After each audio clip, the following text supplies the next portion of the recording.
Hello children, welcome to Asai education. आज हम करेंगे सीबीएसई की 10वीं क्लास की संस्कृत की बुक शेमोशी का 12वां चैप्टर अन्योक्तः। इसका हम करेंगे हिंदी में अनुवाद। तो आइए देखते हैं कि इस चैप्टर में क्या बताया गया है। प्रस्तुतोऽयं पाठः अन्योक्ति विषय वर्तते। अयं प्रस्तुतः पाठः अन्योक्ति विषय वर्तते। अयं यह प्रस्तुत पाठ अन्योक्ति विषय वर्तते, अन्योक्ति के विषय में है। अन्योक्ति नाम अप्रत्यक्ष रूपेण व्याजेन वा कस्यापि दोषस्य निंदाया कथनम गुरस्य प्रशंसा वा। अन्योक्ति नाम अप्रत्यक्ष रूप से व्याजेन किसी बहाने वा अथवा कस्यापि दोषस्य निंदाया कथनम किसी दोष की निंदा करना, गुरस्य प्रशंसा वा अथवा गुरु की प्रशंसा करना है। अन्योक्ति नाम अप्रत्यक्ष रूप से किसी बहाने अथवा किसी दोष की निंदा करना अथवा गुरु की प्रशंसा करना है। संकेत माध्यमेन व्यजमानः प्रशंसादयः झटिति चिरन्बुद्धौ अवतिष्ठति। संकेत माध्यमेन, संकेत के माध्यम से व्यजमान किसी की निंदा, प्रशंसादयः अथवा प्रशंसा, झटिति जल्दी, चिरन और देर तक, बुद्धौ अवतिष्ठति बुद्धि में बैठ जाती है। संकेत के माध्यम से किसी की निंदा अथवा प्रशंसा जल्दी और देर तक बुद्धि में बैठ जाती हैं। अत्र अपि सप्तनाम अन्योक्ति नाम संग्रहो वर्तते।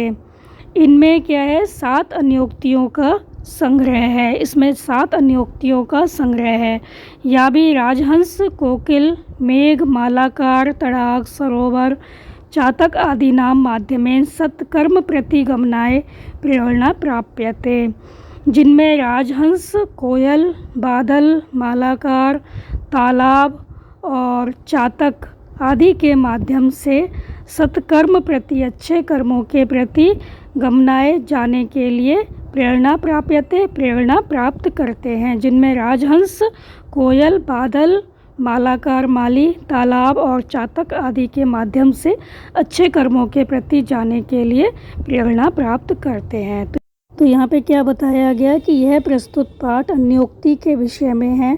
अन्योक्ति नाम अप्रत्यक्ष रूप से किसी बहाने अथवा किसी के दोष की निंदा करना अथवा गुरु की प्रशंसा करना है।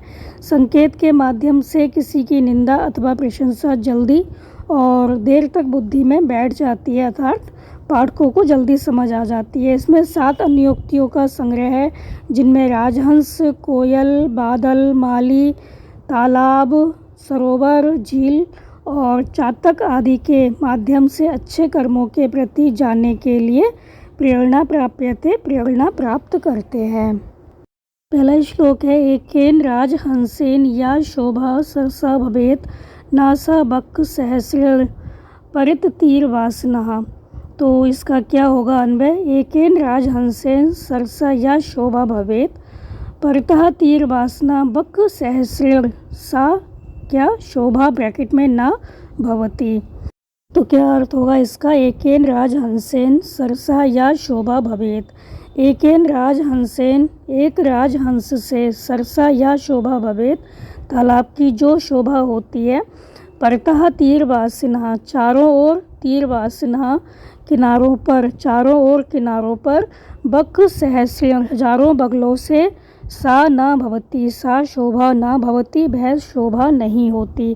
तो एक राजहंस से जो शोभा तालाब या नदी की होती है, वह शोभा किनारों पर चारों ओर रहने वाले हजारों बगलों से नहीं होती है। इसका कहने का क्या मतलब हुआ, एक विद्वान से संसार अथवा समाज का कल्याण होता है, परंतु उसी समाज में रहने वाले हजारों मूर्खों से उसकी शोभा नहीं होती है, मतलब समाज का कल्याण नहीं होता। एक विद्वान है वो भी समाज का कल्याण कर सकता है बजाय हजारों मूर्खों के। हजारों जो मूर्ख होते हैं वो समाज का कल्याण नहीं कर सकते। तो यहाँ पर यही कहा गया है कि एक राजहंस से जो शोभा तालाब की, नदी की होती है, वह शोभा किनारों पर चारों ओर रहने वाले हजारों बगलों से नहीं होती। अर्थात एक विद्वान से संसार अथवा समाज का कल्याण होता है, परंतु उसी समाज में रहने वाले हजारों मूर्खों से समाज का कल्याण नहीं होता, समाज की शोभा नहीं होती है। अगला श्लोक है, भुक्ता मृणाल पटली भवता निपीता न अम्बूनि यत्र नलिनानि निषेवितानि रे राजहंस बद्ध तस्य सरोवरस्य कृत्येन केन भविता असि कृत उपकारः। तो क्या होगा इसका अन्वय? रे राजहंस यत्र भवता मृणाल पटली भुक्ता अम्बूनि निपितानि नलिनानि निषेवितानि बद्ध तस्य सरोवरस्य कृत उपकारः केन कृत्येन भविता असि। तो क्या अर्थ होगा इसका? रे राजहंस, हे राजहंस, यत्र भवता मृणाल पटली भुक्ता, जहाँ आपने कमल नाल के समूह को खाया है। यत्र भवता, जहाँ आपने मृणाल पटली कमल नाल के समूह को भुक्ता खाया है। अम्बूनि निपितानि, जल को भली भांति पिया है। नलिनानि निषेवितानि, कमलों का सेवन किया है, कमल के फूलों का सेवन किया है।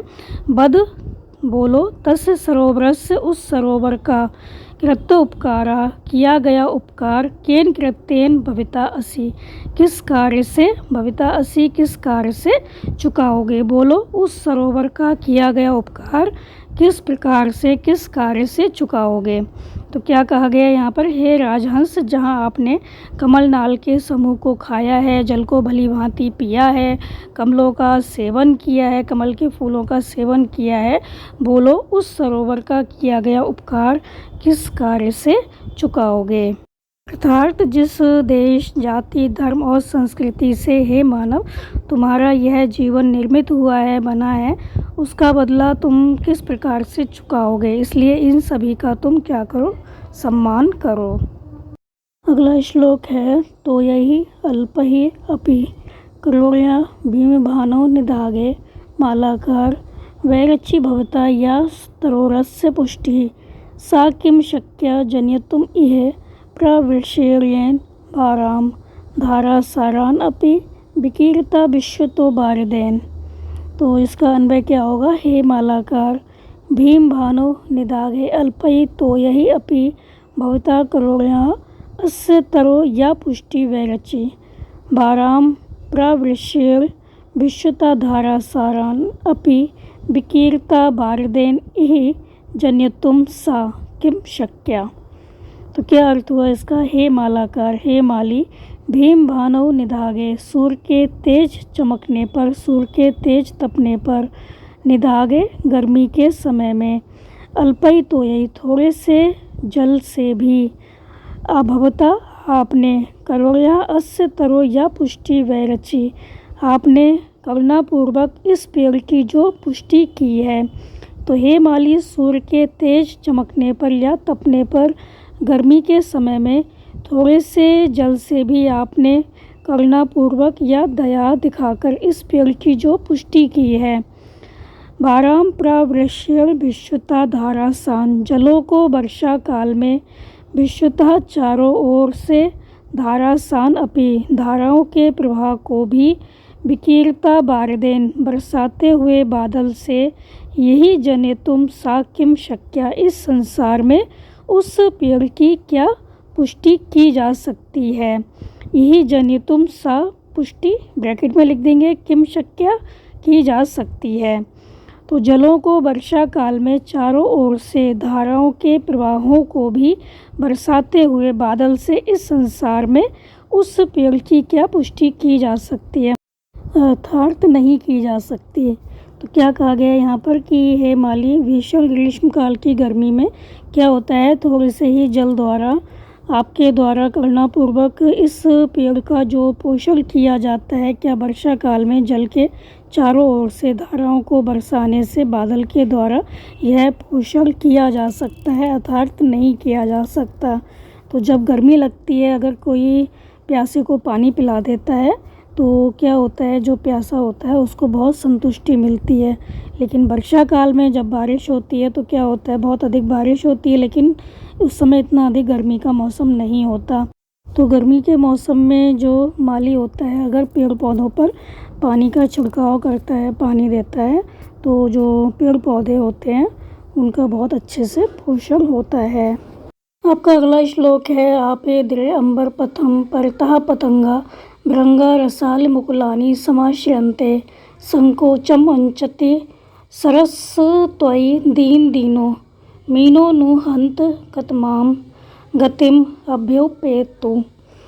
तो क्या अर्थ होगा इसका? पतंगा परथा अंबर पथम, पतंगा परथा पक्षियों ने, परथा चारों ओर से, अंबर पथम आकाश मार्ग को आपेद्र प्राप्त कर लिया है। तो पक्षियों ने चारों ओर से आकाश मार्ग को प्राप्त कर लिया है। भृंगा रसाल मुकुलानी समाश्रंते, भृंगा भौरे जो हैं वो क्या कर रहे हैं? भृंगा भौरों ने रसाल मुकुलानी आम की मंजरियों को समाश्रंते आश्रय बना लिया है। भौरों ने आम की मंजरियों को आश्रय बना लिया है और पक्षियों ने चारों ओर से आकाश मार्ग को प्राप्त कर लिया है। सरा त्वयि संकोचम अंचति, तो सरोवर तुम्हारे संकुचित होने पर, हंत हाय दीन दीना, दीन दीना दीन निराश्रित, मीना नु कतमाम गतिम अभ्युपैति, मछली निश्चय से, नु मैं निश्चय से, कतमाम गतिम किस गति को, अभ्युपैतो प्राप्त करेगी। तो सरोवर तुम्हारे संकुचित होने पर, हाय निराश्रित मछली निश्चय से किस गति को प्राप्त करेगी। तो यहाँ बताया गया है कि जो पक्षी हैं उन्होंने क्या किया है? चारों ओर से आकाश मार्ग को प्राप्त कर लिया है। उनका आश्रय क्या है? आकाश मार्ग है। जो भौरे हैं उन्होंने आम की मंजरियों को आश्रय बना लिया है। लेकिन सरोवर अगर तुम सूख जाओगे तो जो मछलियाँ हैं वो कहाँ जाएंगी? तो सभी ने अपना अपना आश्रय जो है वो पा लिया है। लेकिन तालाब के सूखने पर, तो तालाब में क्या है, अगर वो सूख जाएगा तो पानी ख़त्म हो जाएगा। तो यहाँ पर कहा गया है कि जो मछलियाँ हैं वो फिर कहाँ जाएंगी, क्योंकि मछलियाँ तो मर जाएंगी बिना पानी के, उनका तो कोई आश्रय नहीं होगा। तो सरोवर तुम्हारे संकुचित होने पर, हाय निराश्रित मछली निश्चय से किस गति को प्राप्त करेंगी। तो कहने का अर्थ यही है कि एकमात्र सहारे रूप मित्र के बुरे दिन आने पर, मतलब जो मछली है अपना, जो उसका मित्र है तालाब, उसके अगर बुरे दिन आ गए हैं, वो सूख गया है, तब भी जो मछली होती है उसका साथ पक्षियों और भौरों की तरह नहीं छोड़ती है, वह उसी के साथ अपने प्राण भी दे देती है। तो यहाँ पर यही कहा गया है कि वही वास्तव में जो मछली होती है सच्चा मित्र मानी जाती है। अगला श्लोक है, एक एव खगो मानी बने बसती चातकः, पिपासितो व मिलते याचते व पुरंदरम। इसका पहले हम करेंगे अन्वय। एक एव मानी खगा चातकः बने बसती, व पिपासिता मिलते पुरंदरम याचते व। तो क्या होगा इसका अर्थ? एक एव मानी खगा चातकः बने बसती, एक एव एक ही, मानी स्वाभिमानी, खगा पक्षी, चातका चातक, बने बसती वन में रहता है। एक ही स्वाभिमानी पक्षी चातक जो चकोर होता है वो वन में रहता है। बा पिपासिता मृयते, या प्यासा मर जाता है। जो चातक पक्षी होता है वो क्या करता है? वन में रहता है और पानी जो है वो किसी और से नहीं मांगता, या तो प्यासा मर जाता है या पुरंदरम याचते बा, अथवा इंद्र से, जो वर्षा के देवता हैं, उनसे पानी की कामना करता है, अथवा इंद्र से कामना करता है, मांगता है। तो एक है मानी खगा चातक बने बसती, एक ही स्वाभिमानी पक्षी चातक वन में रहता है। बा पिपासिता मृयते, अथवा प्यासा मर जाता है। पुरंदरम याचते बा, अथवा पुरंदरम इंद्र से, याचते व पा माने अथवा याचते माने कामना करता है, मांगता है, अथवा इंद्र से कामना करता है। तो कहने का अर्थ ये है कि जो चातक पक्षी होता है उसकी तरह स्वाभिमानी हर कोई नहीं होता। तो चकोर पक्षी की तरह संसार में स्वाभिमानी व्यक्ति भी अपने सम्मान और निर्धारित मर्यादा के साथ जीते हैं। नियमों के विरुद्ध अथवा अमर्यादित जीवन जीने की अपेक्षा वो मरना अधिक पसंद करते हैं। तो चातक पक्षी की तरह होते हैं स्वाभिमानी व्यक्ति, हर किसी के आगे वो हाथ नहीं फैलाते। अगला श्लोक है, आश्वस्य पर्वत कुलम तप्न ऊष्म तप्त मुद्दा। अगला श्लोक है, आश्वस्य पर्वत कुलम तप्न ऊष्म तप्त उद्दा मदा विधुराणि च काननानि नाना नदी नद शतानि च पूरित्वा रिक्त असि यद जलद सा एव तब उत्तमः श्री। तो पहले हम करेंगे इसका अन्वय। तप्न ऊष्म तप्तम पर्वत कुलम आश्वस्य उत्तमद विद्राणी काननानी च। आश्वस्य ब्रैकेट में लिख देंगे, नाना नदी नद शतानि पूरित्वा च, हे जलद यत्र रिक्तः असि तब सा एव उत्तमः श्री। तो तो क्या अर्थ होगा इसका? तप्न ऊषु तप्तम पर्वत कुलम आश्वस्य। तप्त ऊषु तप्तम, सूर्य की गर्मी से तपे हुए पर्वत कुलम पर्वत समूह को, और उद्दामद विद्राणी काननानी चा, ऊंचे वृक्षों से रहित वनों को क्या करके, नाना नद शतानी पूरित्वा, आश्वस्त करके, अनेक नदियों और सैकड़ों नद नालों को, पूरित्वा भरकर, हे मेघ यदृक्तः असि तब स एव उत्तमः, तुम खाली हो गए हो, तुम रिक्त हो गए हो, स एव उत्तमः श्री, यही तुम्हारी क्या है, श्री शोभा है, तब तुम्हारी उत्तमा सबसे उत्तम, यही तुम्हारी सबसे उत्तम क्या है, शोभा है, निधि है। मतलब सूर्य की गर्मी से तपे हुए पर्वत समूह को आश्वस्त करके और ऊंचे वृक्षों से रहित वनों को आश्वस्त करके, अनेक नदियों व सैकड़ों नालों को भरकर, हे मेघ तुम जो रिक्त हो गए हो, खाली हो गए हो, यही तुम्हारी उत्तम शोभा है। मतलब श्रेष्ठ महान दानी की तरह तुमने क्या किया है, सबको अपने जल से तृप्त किया है। तुम खाली हो गए हो, तुमने सबको तो तृप्त कर दिया है, लेकिन तुम खाली हो गए हो, तुम अपनी उदारता के कारण सदैव अतृप्त रहते हो, यही तुम्हारी क्या है, महानता है, उदारता है। मतलब तुम सबको तो देते हो, लेकिन अपने आप स्वयं क्या होता है, खाली हो जाते हो, यही इसी में तुम्हारी महानता है, इसी में तुम्हारी उदारता है। तो जो महान लोग होते हैं वो हमेशा दूसरों के बारे में सोचते हैं, ना कि अपने बारे में सोचते हैं। दूसरों का परोपकार करते करते भले ही उनके पास कुछ ना रहे, लेकिन वो क्या करते हैं, दूसरों की सहायता करते हैं। श्लोक है, रे रे चातक सावधान मनसा मित्र क्षरम श्रेता, माँ अम्बोधा वैभो ही सन्ति गगने सर्व अपि न एतादृशः, केचित् वृष्टिभिः आद्रयन्ति वसधाम गर्जन्ति, केचित् वृथा यम यम पश्यसि तस्य तस्य पुरतो माँ ब्रूहि दीनम बचः। तो इसका अन्वय क्या होगा, रे रे मित्र चातक सावधान मनसा क्षरम श्रेताम, गगने ही बहवा अम्बोधा संति सर्वे अपि एतादृशा न संति, ब्रैकेट में, केचित् धारिणी वृष्टिभिः आद्रयन्ति केचित् वृथा गर्जन्ति, लेकिन तुम ब्रैकेट में यम यम पश्यसि तस्य तस्य पुरतः दीनम बचः माँ ब्रूहि। तो क्या अर्थ होगा, रे रे चातक, अरे हे चातक, हे मित्र चातक, सावधान मनसा क्षरम श्रेताम, सावधान मन से ध्यान से क्षण भर सुनो, गगने ही भैवा अम्बोधा संति, आकाश में अनेक अम्बोधा माने मेघ बादल हैं, सर्वे अपि एतादृशा न संति, सभी ऐसे नहीं हैं, मतलब सभी एक जैसे नहीं होते, केचित् धारिणी वृष्टि भी, इनमें से कुछ धरती को क्या करते हैं, धारिणी वृष्टि भी, आद्रयंती वर्षा से गीला करते हैं, आद्रयंती गीला करते हैं, भिगोते हैं, वृष्टि भी माने वर्षा से, इनमें से कुछ जो होते हैं वो वर्षा से गीला करते हैं, जो बादल होते हैं। लेकिन केचित् वृथा गर्जन्ति, लेकिन इनमें से कुछ कैसे होते हैं, वृथा गर्जन्ति, व्यर्थ में गरजते हैं, बेकार में ही गरजते हैं। तो हम यम यम पश्यसि तस्य तस्य पुरतः दीनम बचः माँ ब्रूहि, तुम जिस जिसको मतलब जिस मेघ को देखते हो उसके सामने दीन वचन मत बोलो। तो यहाँ पर क्या कहा गया, अरे हे मित्र चातक ध्यान से क्षण भर सुनो, आकाश में अनेक बादल हैं, मेघ हैं, सभी ऐसे कैसे नहीं है, बरसने वाले नहीं हैं। इनमें से कुछ बादल धरती को, पृथ्वी को वर्षा से गीला करते हैं और कुछ बेकार में ही गरजते हैं, मतलब वो गरजते हैं, बरसते नहीं हैं। तुम जिस जिस बादल को देखते हो उसके मतलब हर एक के सामने बरसने के लिए दीन वचन मत बोलो, अर्थात सभी के आगे अपने दुख को प्रकट करके हाथ फैलाना उचित नहीं होता।